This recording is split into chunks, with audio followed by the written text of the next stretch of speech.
৭৯তম স্বাধীনতা দিবসে বিজেপির কর্মসূচি হর ঘর তেরঙ্গা কর্মসূচি নিয়ে সল্টলেকের বিজেপি কার্যালয়ে বৈঠক উপস্থিত লকেট চট্টোপাধ্যায়, রাহুল সিনহা এবং সুকান্ত মজুমদারেরা।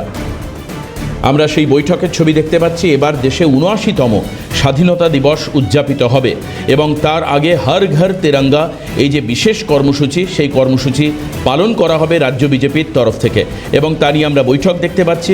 রাজ্যসভার সাংসদ রাহুল সিনহা, লকেট চট্টোপাধ্যায় এবং সুকান্ত মজুমদার কেন্দ্রীয় প্রতিমন্ত্রী, তারা প্রত্যেকেই কিন্তু এই বৈঠকে আলোচনা করছেন। আজকে আমি চলে যাব, রেশমি আমাদের প্রতিনিধি আমাদের সঙ্গে রয়েছেন।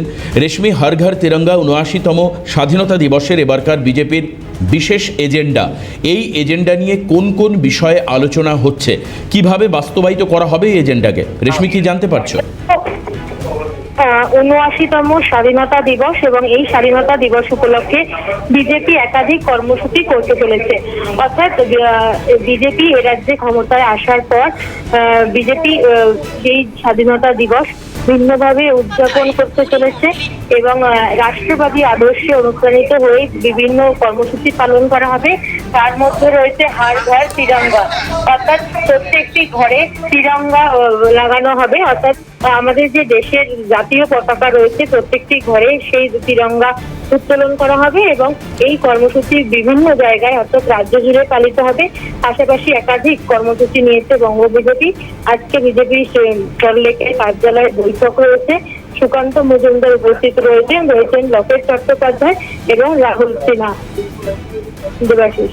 হ্যাঁ, ধন্যবাদ রেশমি।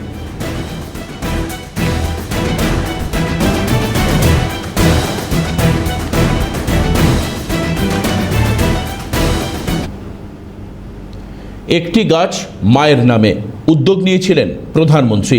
এবার পশ্চিমবঙ্গের মুখ্যমন্ত্রীর উদ্যোগে বৃক্ষরোপণ কর্মসূচি, 10 কোটি বৃক্ষরোপণ কর্মসূচি পশ্চিমবঙ্গ জুড়ে একটি বেসরকারি এনজিও এই কর্মসূচি গ্রহণ করেছে। আজ বৃক্ষরোপণ করা হয় পার্ক সার্কাস ময়দানে। আমরা দেখতে পাচ্ছি সেই ছবি। পরিবেশ মন্ত্রী অগ্নিমিত্রা পল উপস্থিত রয়েছেন। একটি গাছ মায়ের নামে, অর্থাৎ dedicated to mothers, one plant dedicated to mothers, এই বিশেষ যে পরিকল্পনা এবং সেই পরিকল্পনায় আমরা দেখতে পাচ্ছি বাংলা চলচ্চিত্রের বেশ কিছু নামি দামি মুখ তারাও উপস্থিত রয়েছেন। ঋতুপর্ণা সেনগুপ্ত সহ আরও অনেককেই আমরা ছবিতে দেখতে পাচ্ছি এবং এই বিশেষ উদ্যোগে অগ্নিমিত্রা পল উদ্যোগ নিচ্ছেন এবং সঙ্গে একটি বেসরকারি এনজিওর মাধ্যমে এই 10 কোটি গাছকে পশ্চিমবঙ্গের বিভিন্ন জায়গায় রোপণ করবার যে পরিকল্পনা, সেই পরিকল্পনা বাস্তবায়িত করার লক্ষ্যে এগোচ্ছে সরকার। আমরা সেই ছবি দেখতে পাচ্ছি, বিশেষ কর্মসূচির ছবি।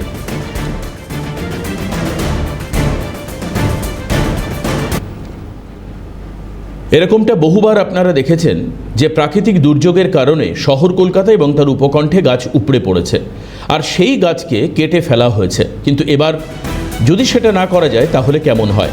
এটা একটা নতুন পরিকল্পনা। উপড়ে যাওয়া গাছকে নতুন জায়গায় প্রতিস্থাপন করা হবে। এছাড়াও নতুন গাছ লাগানোর চেষ্টাও করা হবে। উপড়ে যাওয়া গাছ যেরকমভাবে নতুন জায়গায় তাকে আবার রিস্টোর করবার চেষ্টা করা হবে, ঠিক তেমনিভাবে নতুন করে শহরকে সবুজ করে তোলার চেষ্টা করা হবে। এই বিষয় নিয়ে কি জানিয়েছেন বন এবং পরিবেশ মন্ত্রী মনোজ ওরাও, কি পরিকল্পনা রয়েছে শুনব। আর সবটাই আমাদের হাতে নেই, তারপরে আমরা মোটামুটি যেগুলো একদম পুরনো গাছ সেটা না আবার একটা চেষ্টা করছি। যেরকম গাছ কতগুলো আছে যেগুলো ঝরে পড়ে যাওয়ার সম্ভাবনা, এমন তো আপনার ফট করে পড়ে যাচ্ছে, সেটা অনেক গাছ পুরনো হয়ে যেতে পারে বা যেটা কোনো দুর্বল হয়ে যেতে পারে, সেক্ষেত্রে সমস্যাটা হচ্ছে। আপাতত হবে আর তো 1 মাস বেশি দিন নেই, এরপর আমাদের প্রচুর সময় পাবো। তো এই পুরো ব্যাপারটাকে আমরা একটা সার্ভে করে নিয়ে তারপরে যেখানে দুর্বল গাছগুলো আছে সেগুলো সরিয়ে সেই জায়গায় নতুন গাছ লাগানোর প্ল্যান আমরা করব।